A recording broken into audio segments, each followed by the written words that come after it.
জঙ্গিরা কোন দিক থেকে ঢুকেছে বা ঢুকছে বলে এই মুহূর্তে মনে করা হচ্ছে ক্রিসমাসে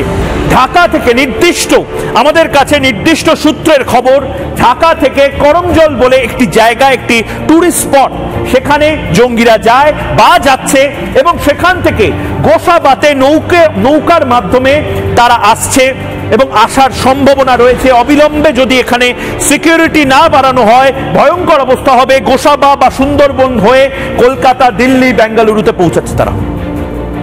ফিরহাদ হাকিম এগুলো জানেন না বা না জানার ভান করছেন কিন্তু কেন জানেন না এই প্রশ্নটা আমার করতে হচ্ছে তার কারণ গোটা বাংলা এই মুহূর্তে বড়দিনের যে আনন্দ গোটা বাংলা এই মুহূর্তে বড়দিনের উদযাপন এই সমস্ত কিছু করছে খুব ভালো কথা কিছুদিন পরে সবাই ছুটিতে বেরোবে হয়তো উদযাপনে মাতবে